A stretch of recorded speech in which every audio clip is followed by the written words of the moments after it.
Hello everyone, welcome to my channel tips on mathematics. So operation research के transportation problem में आज इस video में हम डिस्कस करेंगे लीस्ट कॉस्ट एंट्री मेथड।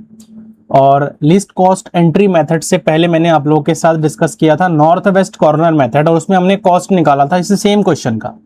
अब इसी सेम क्वेश्चन का जो है हम कॉस्ट निकालेंगे लीस्ट कॉस्ट एंट्री मेथड से, जिसको हम बोलते हैं ट्रांसपोर्टेशन कॉस्ट। ठीक है, तो चलिए स्टार्ट करते हैं। तो जो टेबल हमारे पास दिया हुआ है, सबसे पहले तो हम इसको देख लेते हैं। देखो ये टेबल हमारे पास गिवन है और एक बैलेंस ट्रांसपोर्टेशन प्रॉब्लम है।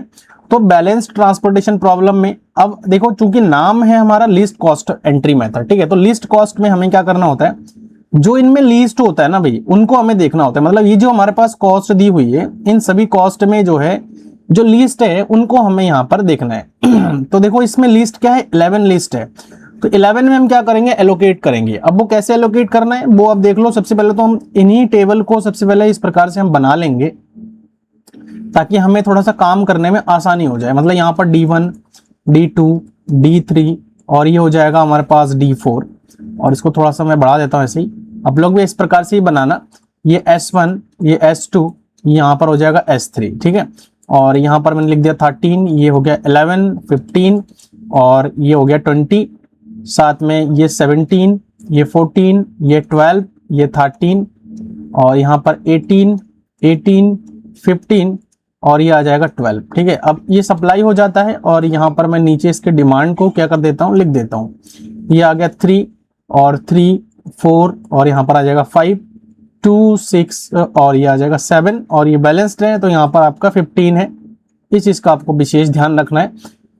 अब यहाँ पर मिनिमम जो है वो क्या है, 11। इस पूरे जितने भी हमारे पास ये कॉस्ट दी हुई है इनमें मिनिमम कौन है, मिनिमम हमारा है 11। तो 11 में हम क्या करेंगे, एलोकेट करेंगे। अब देखो इसमें ये 2 है और यहाँ पर 3 है, तो जो मिनिमम है उसको हम लिख देंगे। तो यहाँ से 2 जब लिख दे दिया हमने सप्लाई में से तो 0 हो गया, और यहाँ पर जब 2 हमने दे दिया तो यहाँ से 2 सब्ट्रैक्ट हो जाएगा, तो यहाँ पर बचेगा हमारे पास 1।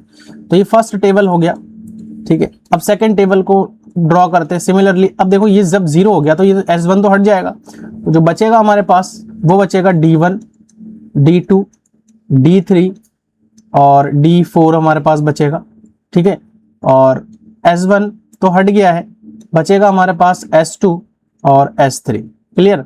तो अब इन सभी को लिख देता हूं मैं सारे के सारे कॉस्ट को। तो ये आ जाएगा 17, यहाँ पर आ गया 14, ये आ जाएगा 12, ये 13 और यहाँ पर आ जाएगा 18 और ये 18, ये 15 और यहाँ पर आ जाएगा 12। इन सबके कॉस्ट को लिख देता हूं मैं। यहाँ पर आ जाएगा 6 और यहाँ पर आ जाएगा 7। मतलब ये मैं लिख रहा हूँ इसका सप्लाई को, ये सप्लाई है। और अब डिमांड लिख देता हूं मैं। यहाँ पर देखो 3 और यहाँ पर बचा था 1 और यहाँ पर 4 और यहाँ पर आ जाएगा 5। ठीक है, तो अभी देखो अभी भी बैलेंस्ड है। 12 और 1 13 हो जाएगा यहाँ पर। अब देखो 5 और 5 10 और 3 13, यहाँ पर ये भी 13 हो गया।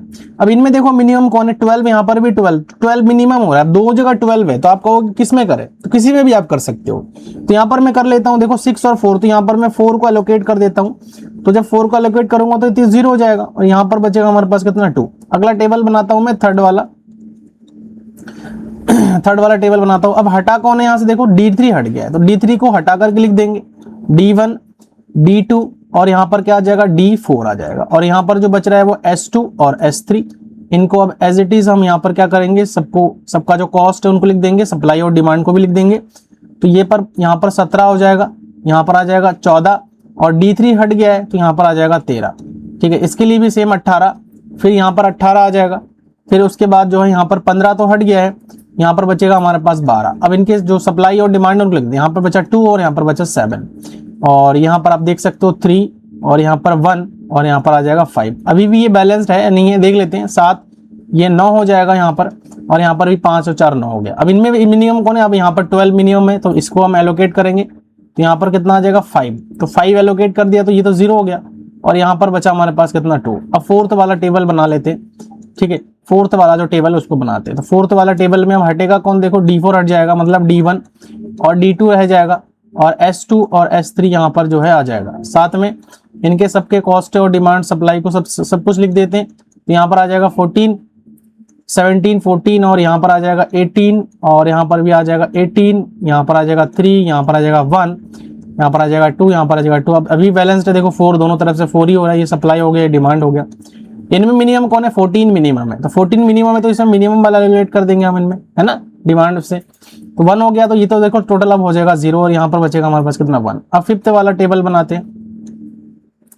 फिफ्थ वाले टेबल में देखो क्या हटना है, अभी D2 हट गया है, मतलब बचेगा हमारे पास D1 और ये S2 और यहाँ पर आ जाएगा S3।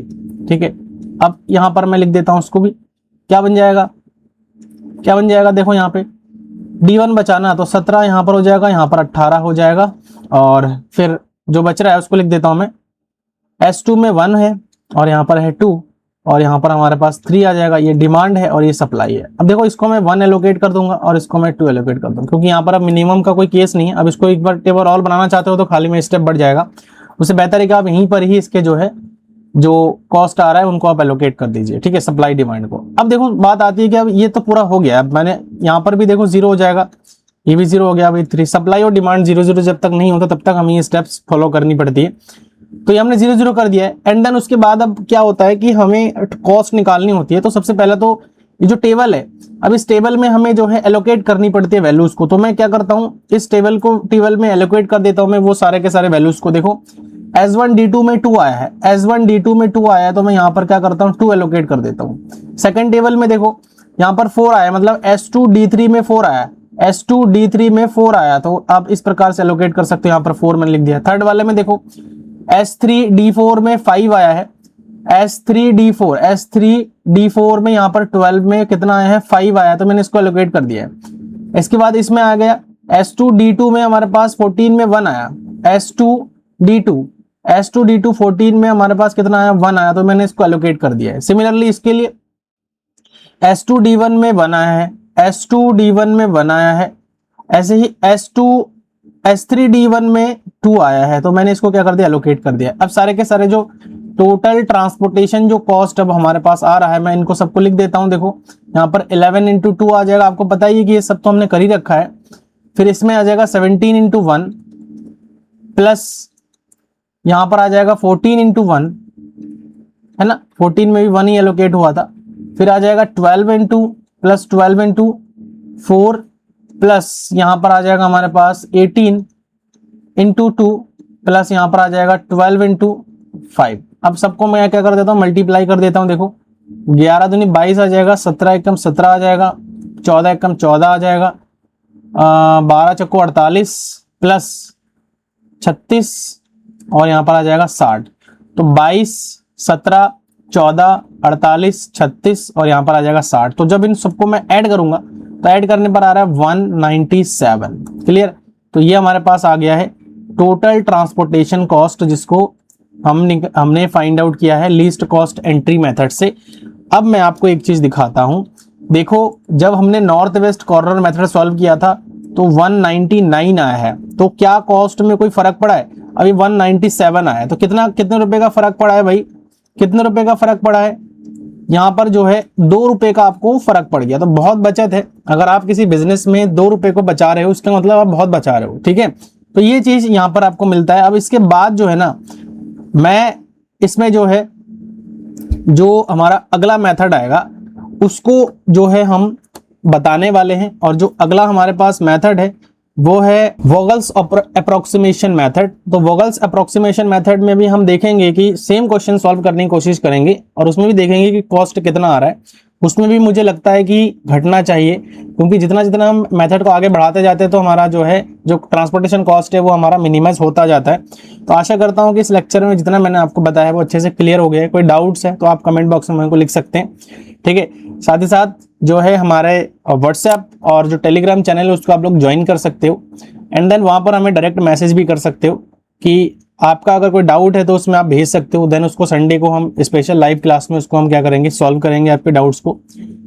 तो वीडियो कैसा लगा आप लोग बताइए, और नए हैं तो उसको आप सब्सक्राइब कर लीजिए चैनल पर, और अपने दोस्तों के साथ इसको शेयर भी कर दीजिए। ठीक है, मिलेंगे नेक्स्ट वीडियो में। Thank you so much.